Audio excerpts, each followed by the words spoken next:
Welcome to How You Livin', a transformative podcast featuring best-selling author, inspirational speaker, and minister, Dr. Rick Rigsby. And now, Dr. Rick.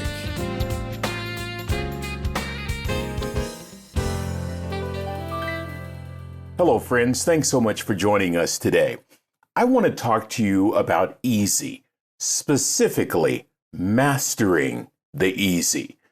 Former Pittsburgh Steelers head football coach Chuck Noll said on one occasion, "Champions are champions, not because they do extraordinary things, but because they do ordinary things better than anybody else."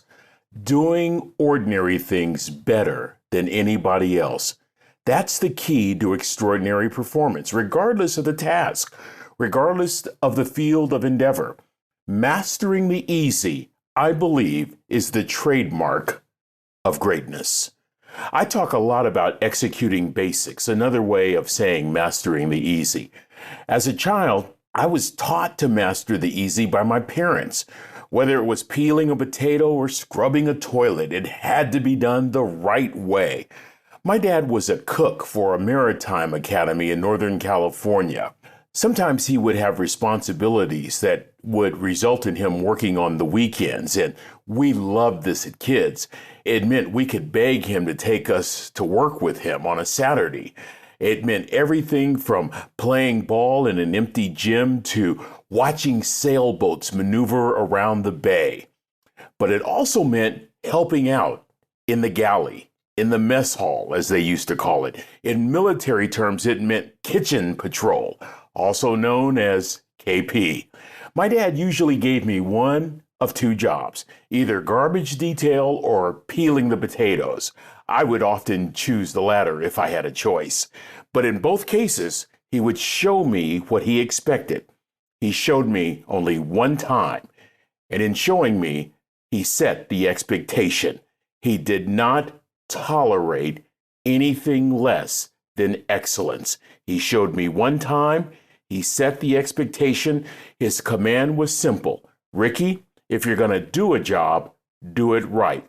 When I would peel potatoes, friends, let me tell you, I knew not to return a potato to my father with one speck of skin on it. I'm talking about mastering the easy. At home, we didn't have housekeepers growing up, unless you counted us kids. We did everything from washing dishes to cleaning the bathrooms. We hated scrubbing the toilets. It meant arduous, tedious attention to detail.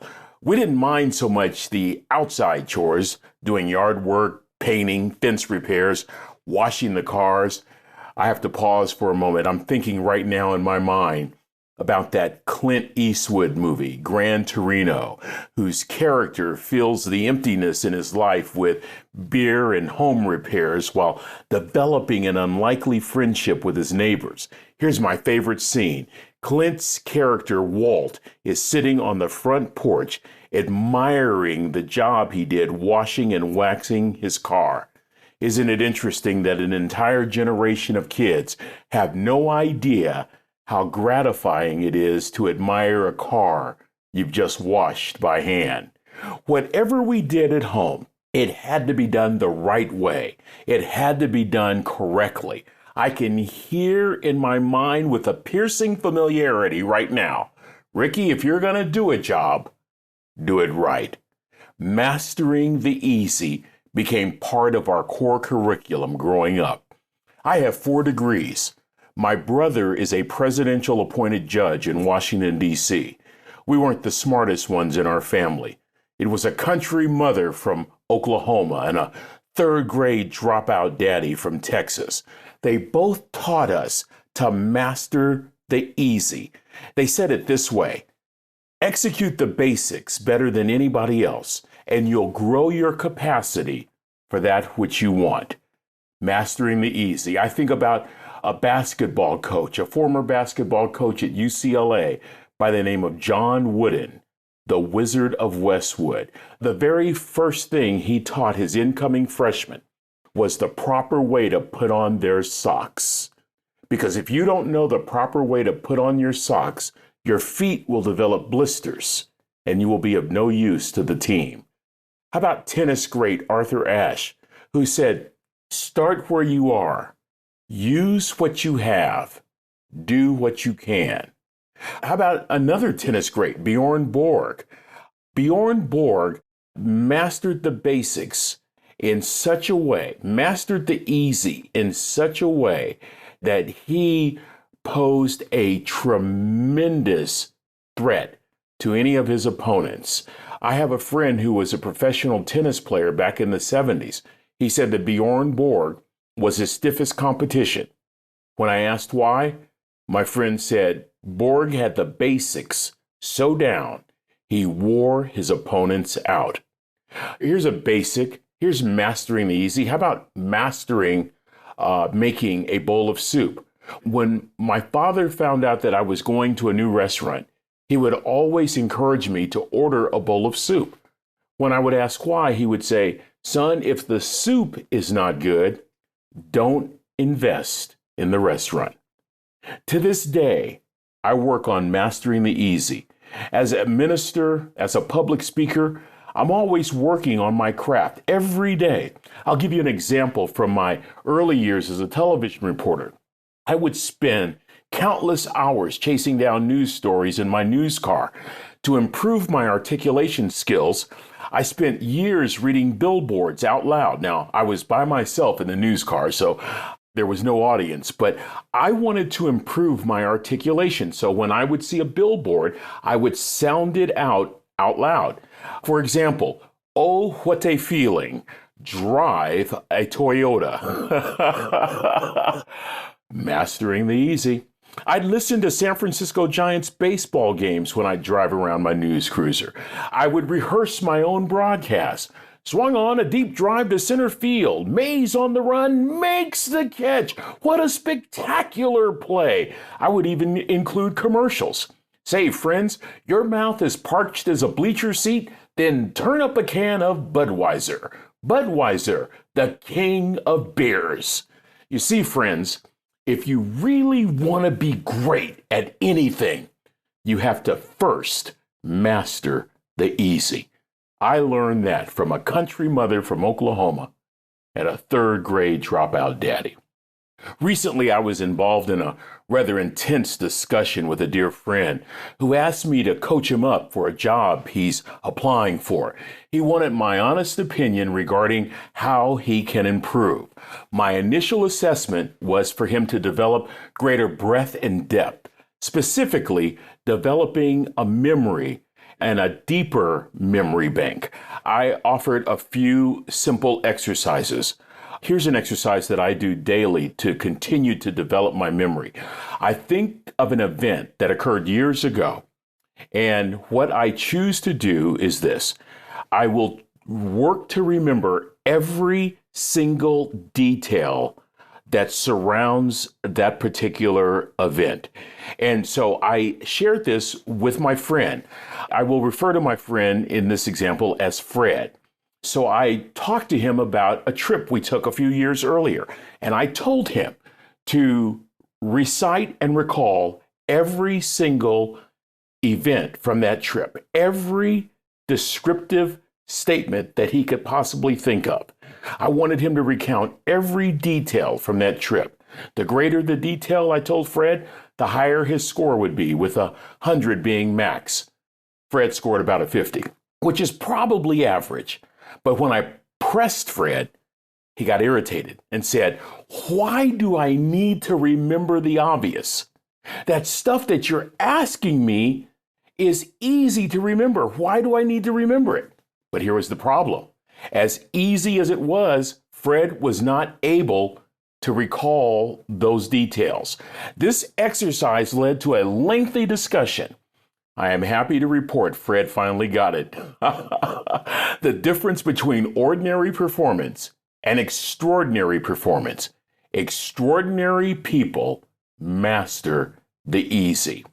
Like many high achievers, Amazon founder Jeff Bezos, one of the richest men in the world, rises early. He's mastered the task of rising early without the use of an alarm clock. He doesn't like the word alarm. It signals danger, distressing suspense. That's not how he wants to frame his day. Oprah Winfrey, she also has mastered the task of rising early without an alarm clock, mastering the easy. Another rich person you perhaps have heard of is Warren Buffett. He says he's mastered the simple act of reading every single day. In fact, he says he spends 80% of his day reading. Listen to what Buffett says. That's how knowledge works. It builds up like compound interest. All of you can do it, but I guarantee not many of you will. By the way, a few years ago, accountant Tim Corley surveyed 233 wealthy people with regard to their daily habits. Listen to this. Corley found that 88% of those people devoted at least 30 minutes or more every single day to education or self-improvement through reading. Mastering the easy. Small efforts consistently repeated results in mastery. It's really not complicated. LinkedIn CEO Jeff Weiner likes to carve out time to think. He says that is the foundation for all of his day, just mastering a small time every day to think. You see, it really doesn't matter what you do. The principle remains the same. If you can master the easy, you're on the road to extraordinary performance. It doesn't matter what the endeavor is. NFL Hall of Fame quarterback Kurt Warner threw unlimited footballs through a tire.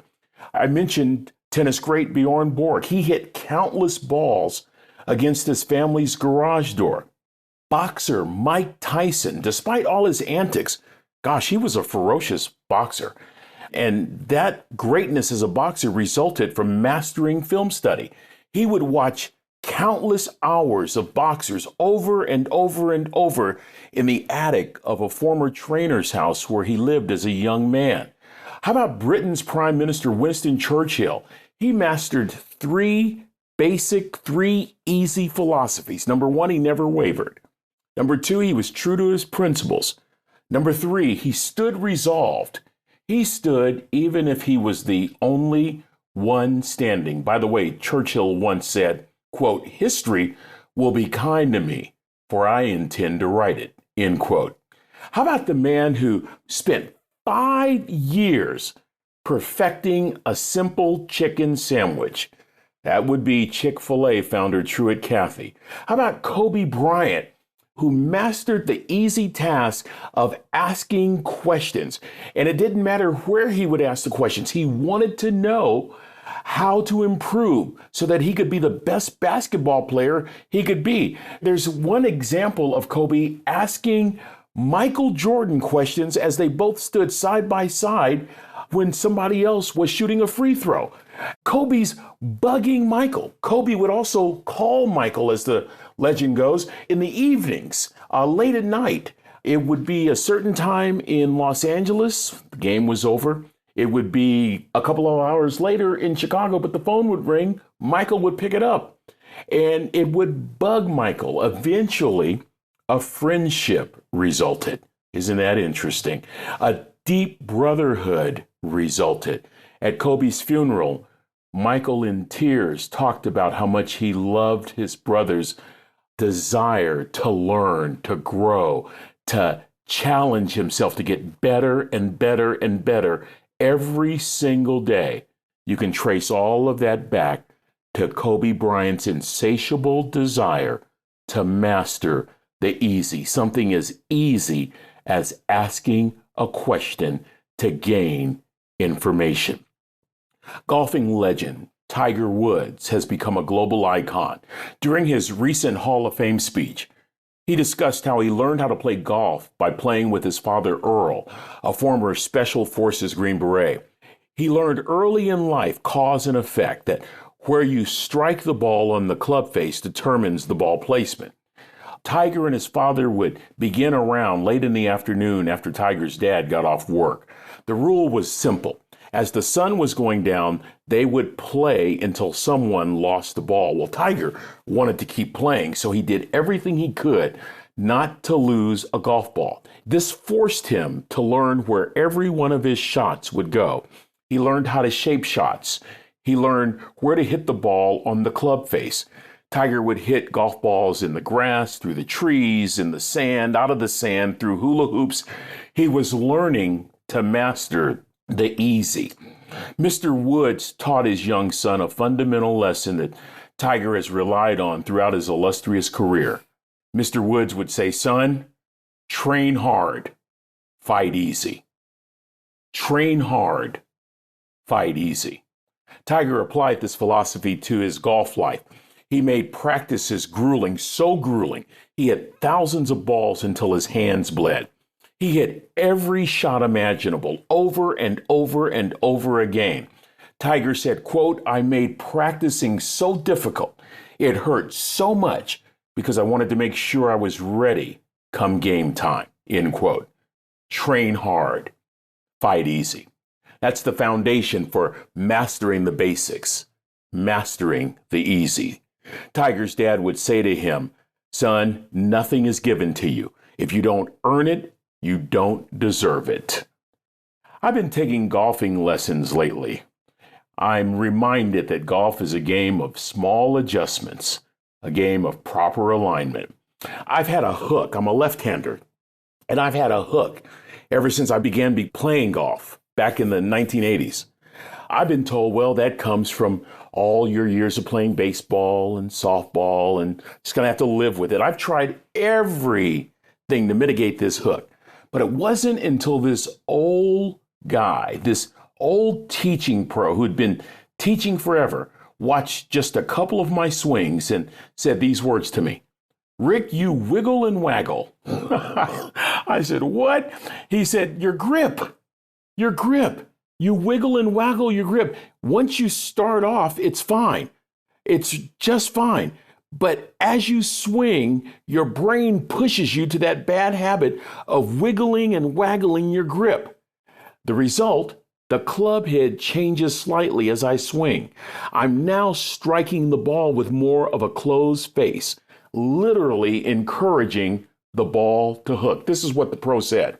I'm going to give you one simple exercise. And when you master this easy step, you will hit the ball straight. Friends, it worked. I can't believe it.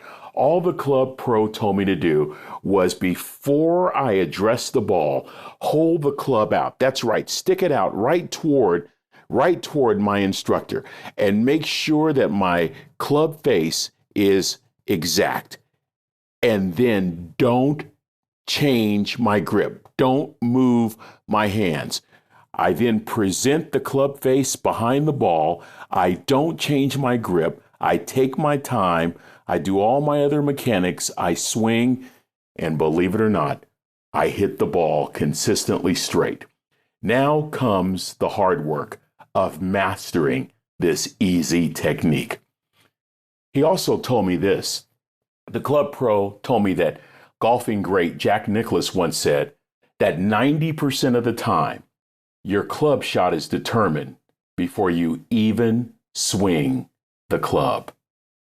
Your golf shot is determined before you even swing the club. Oh, friends, this speaks to making sure that in our lives, regardless of the endeavor, that we begin every endeavor by making a fundamental commitment to master the easy, whether peeling potatoes or playing the piano or throwing the football or changing the grip of your golf swing. The key to extraordinary performance is discovered as we master the easy. Well, that's going to do it for this episode. Until we meet again, this is Dr. Rick, asking the most important question I can ask. How you living? Are you ready to make an impact in your world right now? Do you want to stop existing and start living your best life right now? Dr. Rick wants to give you the first chapter of his best-selling book, Lessons from a Third Grade Dropout, absolutely free. Just go to www.rickrigsby.com/free gift to get the print or audiobook right now. This is thepodcastfactory.com.